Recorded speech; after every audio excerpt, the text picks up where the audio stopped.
25 years ago, a family of 4 in Setagaya Ward, Tokyo, was brutally murdered. The killer left behind a massive amount of evidence, yet more than 20 years later, he is still at large.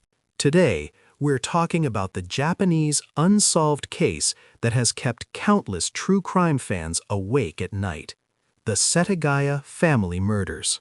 On December 31, 2000, inside what appeared to be an ordinary house in Setagaya Ward, Tokyo, a family of 4 was murdered. More than 20 years have passed, and the killer has still not been identified. Over time, the case has become shrouded in mystery. Outdated information, various conspiracy theories, and unverified rumors have left many people confused and uncertain. At the end of July 2025, the Tokyo Metropolitan Police Department suddenly announced a major new discovery and corrected some of the previous leads. This new finding may overturn how people have understood this case in the past. In today's episode, we will not only sort out the entire case step by step, but also analyze the many different theories one by one, which are supported by evidence, which are outdated assumptions, and which are completely unverified rumors. To accommodate viewers who are hearing about this case for the first time, let's begin with a brief review of what happened. The time goes back to the morning of December 31, 2000. At 10:55 a.m., the Tokyo Metropolitan Police received a report stating that a murder had occurred inside a residence in Kami-Soshiyaga 3-Chome, Setagaya Ward. Police arrived at the scene at 11:06 a.m. To understand this case, we first need to understand the layout of the house. From the outside, the building looked like a single structure, but in reality, it was divided by a soundproof wall into 2 completely separate units. One side was occupied by the Miyazawa family of 4. The other side was occupied by the mother of Yasuko, the female homeowner, as well as Yasuko's older sister, brother-in-law, and nephew. The victim's residence was divided into 4 sections.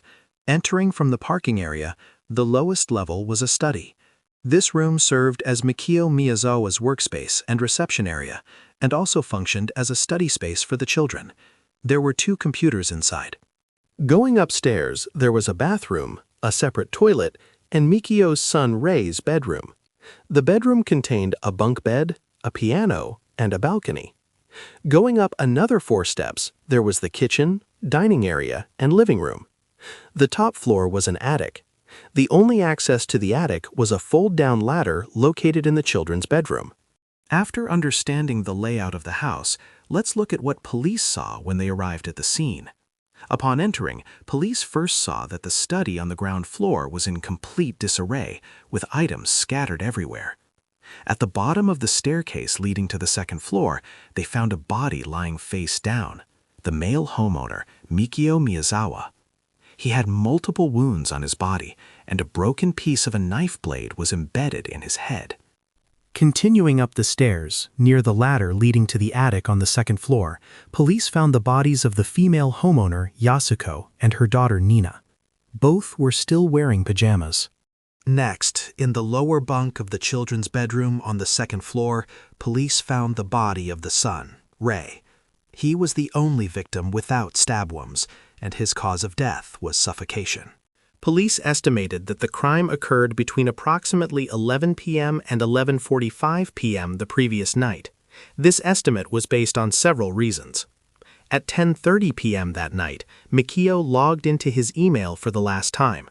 Just before 11 p.m., a neighbor, Yasuko's sister, heard a loud noise coming from next door. At the time, she thought it was the sound of the attic ladder being pulled down, but in retrospect, it was very likely the sound of a struggle between the killer and Mikio. In addition, forensic examination of the victim's stomach contents further narrowed the time of death to around 11:30 p.m. All of this information is undisputed. However, from this point on, the level of mystery begins to rise sharply. At first, police believed there were only 2 possible entry routes: the bathroom window or the front door. Let's first look at the bathroom window. The window was 3 meters above the ground, and the opening measured only 30 by 40 centimeters, making entry difficult. Because of this, police initially leaned toward the front door. However, there were no signs of forced entry at the front door. The lock was intact and no fingerprints were found. As a result, police initially speculated that this was likely a crime committed by someone the family knew. Perhaps Mikio recognized the killer and opened the door voluntarily.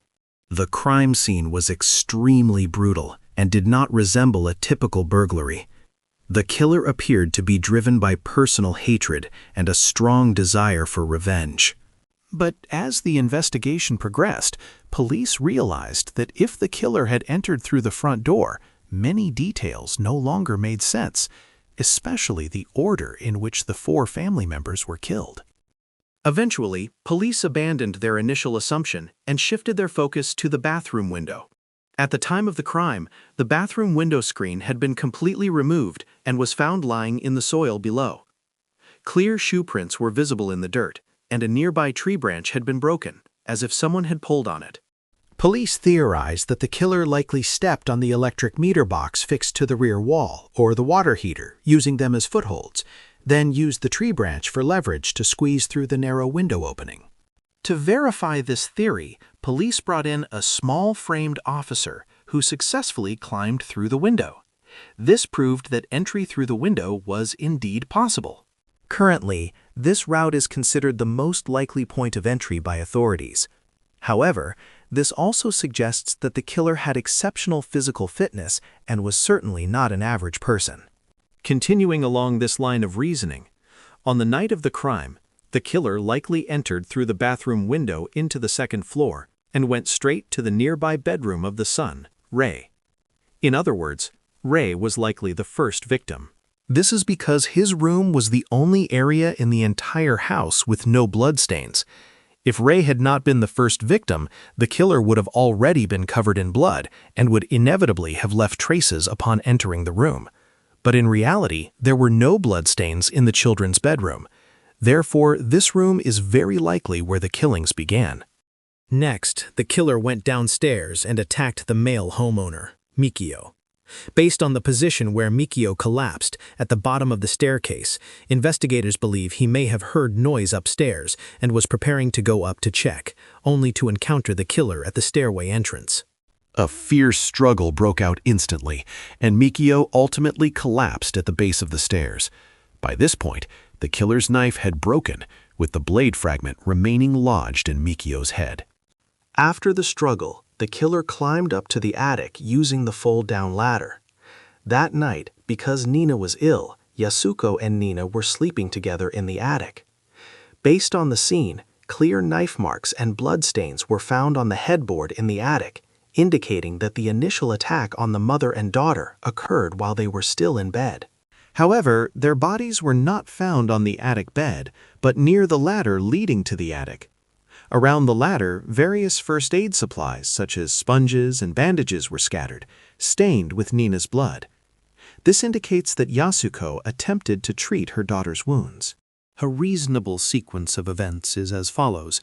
After leaving Mikio, the killer climbed to the attic with the broken knife and attacked the mother and daughter. Realizing the knife was broken, he went to the kitchen to retrieve another knife.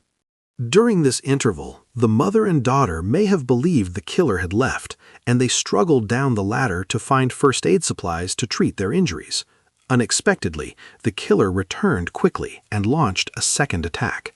Forensic reports show that the wounds on the mother and daughter occurred in 2 stages. Some were relatively shallow, while others were fatal. Next comes the most bizarre part of the entire case. After committing the murders, the killer did not flee immediately. Instead, he calmly remained at the scene for several hours. So, what exactly did he do inside the house? First, the killer conducted a targeted search of the entire house. All the drawers in the study on the first floor were pulled open, with ID cards, notebooks, bank cards, and other items scattered everywhere. Some documents were torn into pieces, then taken to the second-floor bathroom and soaked in the bathtub. It appeared that the killer was either searching for something specific or attempting to destroy certain evidence. Even more disturbingly, while using the second-floor bathroom, the killer also used the toilet. Although he flushed, it was not completely cleaned, leaving behind traces.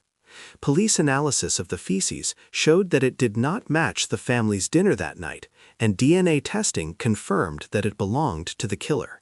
During the crime, the killer's right hand was clearly injured. At the kitchen table on the second floor, he laid out the family's first aid kit and bandaged himself, even using Yasuko's sanitary pads as makeshift bandages to stop the bleeding. After treating his wounds, he took 4 cups of ice cream from the refrigerator. He did not use a spoon, but ate them by squeezing the containers. He also ate ham and fruit and drank barley tea. The empty ice cream packages were left scattered around the kitchen. The living room and study were covered with his saliva and fingerprints. Most critically, at 1:18 a.m., the killer turned on Mikio's computer in the study and browsed a theater troupe website bookmarked by Mikio, a site Mikio frequently visited. The killer also casually created an empty folder. The entire process lasted about 5 minutes. Clear fingerprints were collected from the mouse, but none from the keyboard. The most baffling detail was that at around 10 a.m. the next morning, shortly before the crime was reported, the computer logs showed a second boot-up record. This stunned investigators. Initially, police believed both boot-ups were done by the killer, which would mean he remained at the scene for over 10 hours, leaving only 40 minutes before police arrived. The house was adjacent to Setagaya Park, which has a children's playground and a skateboarding area. Although not crowded during the day, it was not completely deserted either. How could the killer vanish without a trace in broad daylight? Was he hiding in the shadows of the park, watching the police arrive? However, as early as 2001, just a few months after the crime, authorities clarified that the 10 a.m. boot-up was not done by the killer. At around 10:30 a.m. on the morning after the crime, Yasuko's mother, who lived next door, repeatedly called the Miyazawa household but received no answer. She then pushed open the front door and was horrified by what she saw, immediately asking her eldest son-in-law to call the police. Based on her testimony, police believe that Yasuko's mother, shocked and panicked by the scene, may have accidentally kicked the computer's power cable or touched the mouse, causing the computer to start up. The computer logs show that nothing was done during this startup. No browsing, no operations, it simply booted up and shut down. Therefore, the current police view is that the killer left shortly after his initial computer use and stayed at the scene for approximately 2 to 3 hours.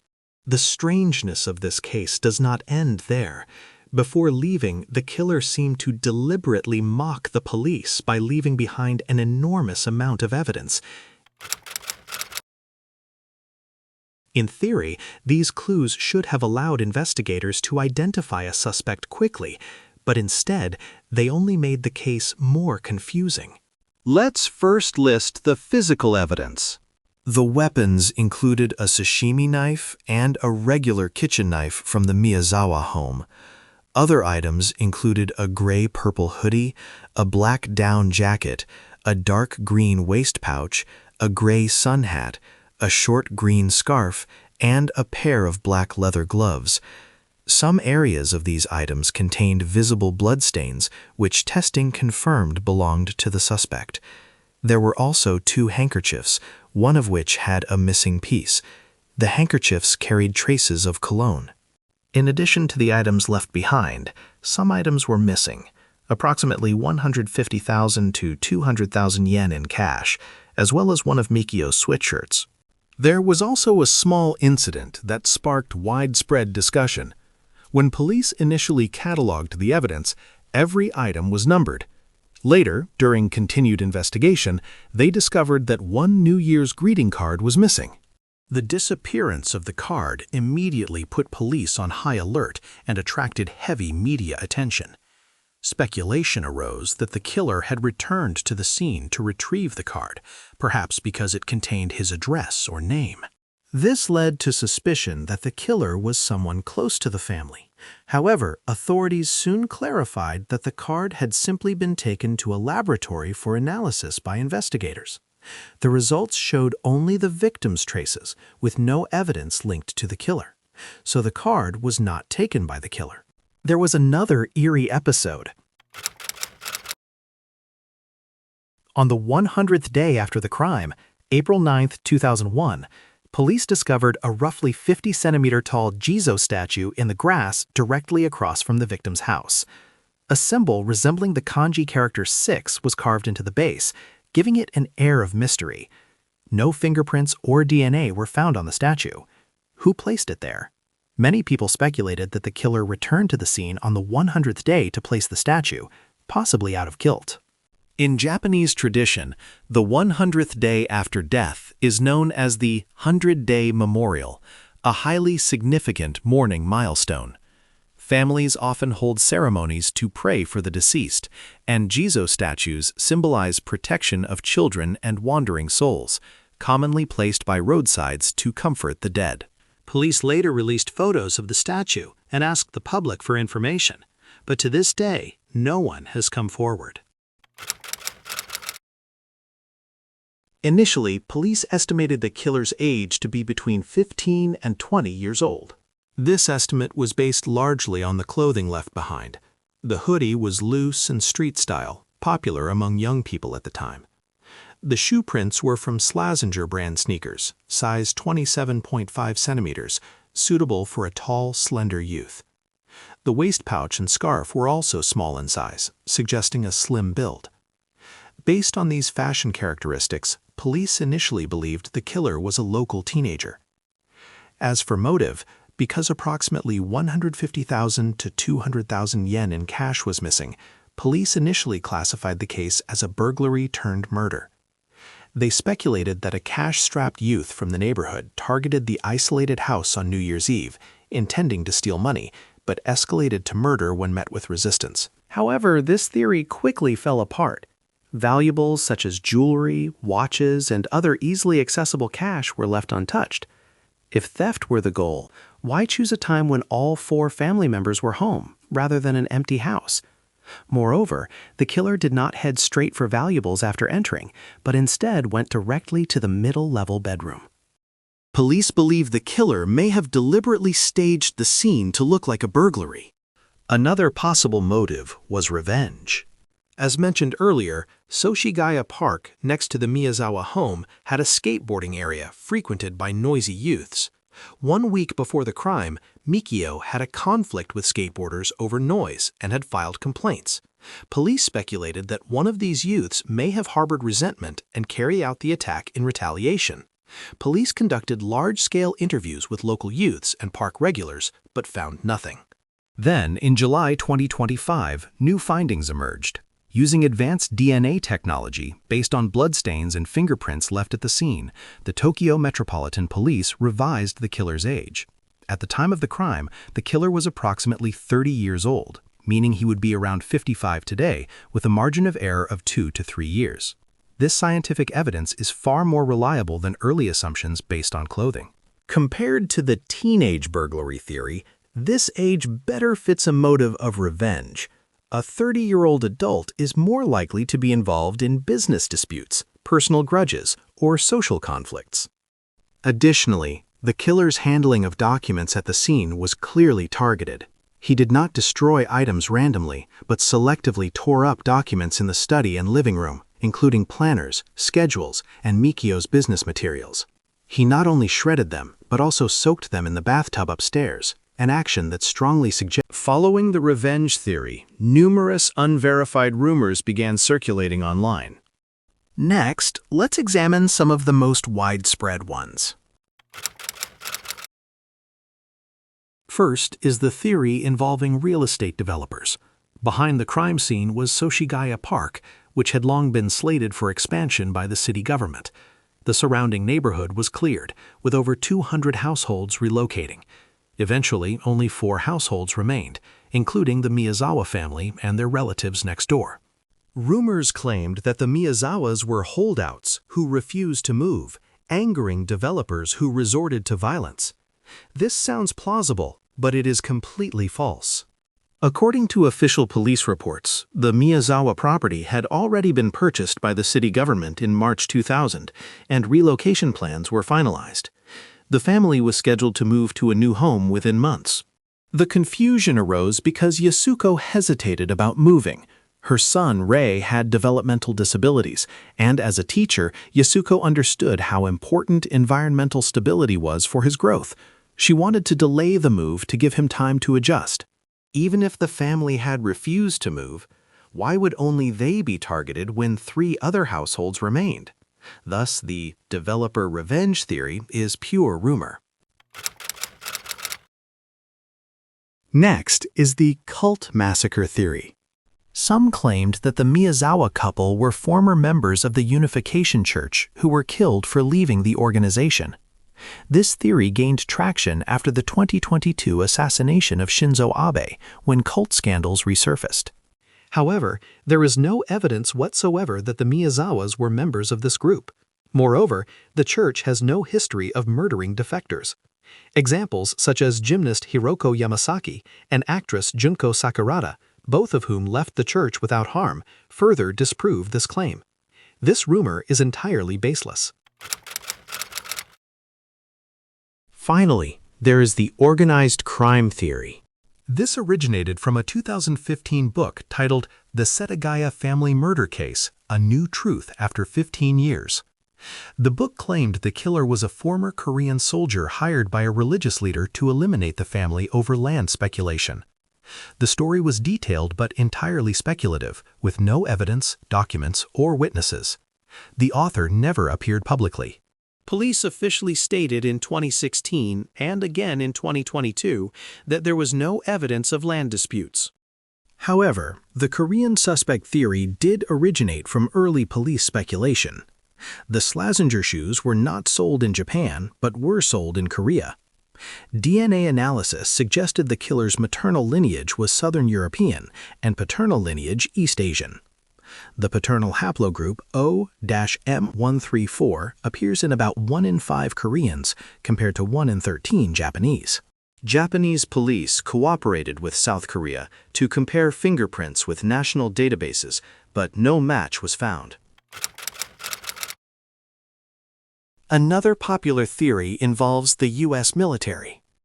Sand found in the killer's waist pouch matched locations near Edwards Air Force Base in California and Japan's Miura Peninsula, both associated with U.S. military facilities. Additionally, Yokota Air Base is located about 40 kilometers from the crime scene. Speculation arose that the killer may have been a U.S. serviceman with overseas deployment experience. Supporters of this theory point to the killer's calm demeanor, first aid knowledge, physical ability, and psychological composure. However, no concrete evidence supports this claim. Finally, let's consider which theory seems most credible. The Jizo statue found on the 100th day had no fingerprints or DNA.